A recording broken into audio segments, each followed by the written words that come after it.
एखादा विचारलं तर त्याला तुम्ही आमच्याकडून सोनं घेतलं, मग ते असे गुन्ह्यामध्ये लोकांना अडकावून गावाची अतिशय वेगळ्या पद्धतीनं म्हणजे हाल केले गावाला सळो की पोळं करून सोडले ते. आणि तीच म्हणत आहेत की बाबा आमच्यावर खूप अन्याय झाला आहे. तुमच्याकडे 60 लाखाचे तुम्ही म्हणता 60 लाखाला घरं घेतली, तुम्ही 60 लाखाला घरं कुठून घेतली, कुठून प्रॉपर्टी आणला? तुम्ही तर म्हणता की मोलमजुरी करून खाता तुम्ही, तर एवढी प्रॉपर्टी तुम्ही आणली कुठून? मग ही अशा कुठले प्रकार नाहीत. तर सत्यता आहे, तर माझं प्रशासनाला एवढंच मत आहे की बाबा सत्यता बघून तुम्ही निर्णय घ्यावा. आम्ही निवेदन देणारच आहोत. आमचा विषय सगळ्या आमच्या नागरिकांचा, सगळ्या गावाचा सगळा विचार घेऊन मी इथपर्यंत आलो आहे. तरी मी आता कलेक्टर साहेबांना निवेदन देणार आहे. थोड्याच वेळात निवेदन देतो. काय मागणी केलेली आहे निवेदनमध्ये? त्यांचा गावाला खूप त्रास आहे. गावात लहान लेकरं त्यांच्या तलवारी घेऊन हिंडतात, तलवारीनं तो बुक्शितो म्हणतात आणि जिल्हा परिषद शाळेवरून धमक्या देतात शिक्षकांना. गावात शेतात जर कोण मजूर गेली त्या मजुरांना धमकावून त्यांच्याकडून सोयाबीन घेतात. म्हणजे असे बरेच प्रश्न आहेत की ते प्रत्येक माणूस, प्रत्येक शेतकरी येऊन सांगणार नाही. स्प्रिंकलरचे पाईप आहेत, पाईप जाऊन तोडणे, एखादा कोणी विचारा गेलं तर त्याला कुठल्या तरी गुन्ह्यात ओढणे, यांचे पोलिसावर सुद्धा गुन्हे आहेत. पोलिसावर आणि सगळ्यात जास्त क्राईम यांचे आहेत. यांचं जर तुम्ही समजा सगळं पोलीस स्टेशन मार्फत जर माहिती घेतली तर मोकाकाचे गुन्हे त्यांच्यावर आहेत. तर मग त्यांच्यावर अन्याय झालाय का? चोराच्या उलट्या बॉम्बा असाच विषय झाला आता.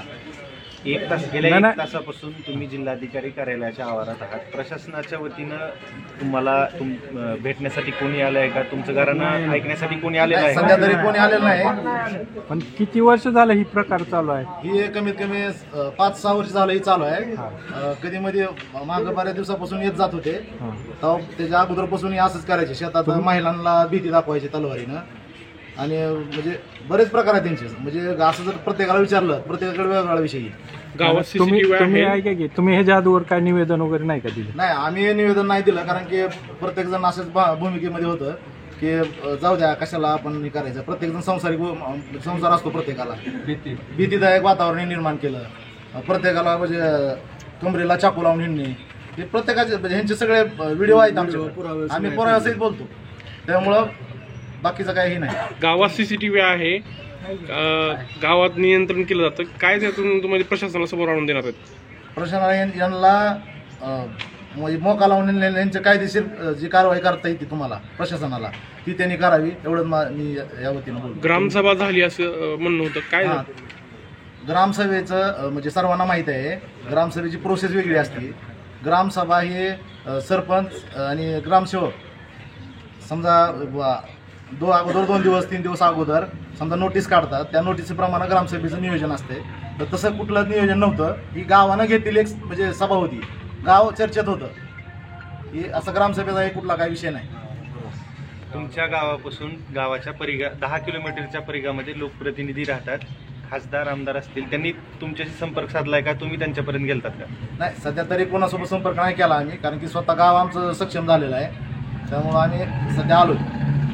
किती वर्षापासून तुम्ही स्थायिक आहे? स्थायिक 4-5 वर्षापासूनच आहेत, पण याचा त्रास बरेच दिवस आहे. अजून कोण बोलतंय का?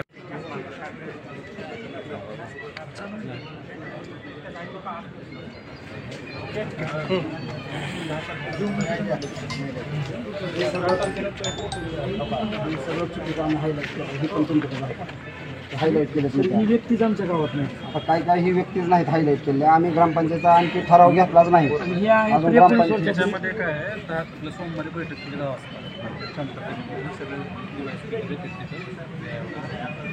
आणि एवढे गुन्हे आहेत त्यांच्यावर साहेब, मकोका लावण्यासारखे गुन्हे आहेत त्यांचे. ऑलरेडी मकोका सोलापूर अंतर्गत कोण एक जण देतो पाहिजे आम्हाला लावा बोम साहेब कोण तक्रार त्यांचं ऑलरेडी गुन्हे त्यांना का पकडलं नाही, त्यांच्या गुन्हे समक्ष नावाच्या समक्ष पोलीस सगळं त्यांचं ऐकतात, त्यांना पकडलं पाहिजे त्यांच्या गुन्ह्याचं.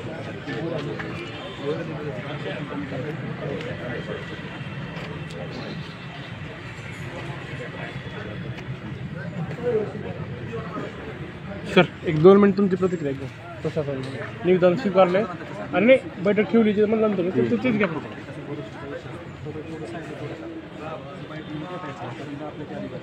ठीक ठीक. कोण बोलणार होते हा कोण बोला काका एक जणी इकडे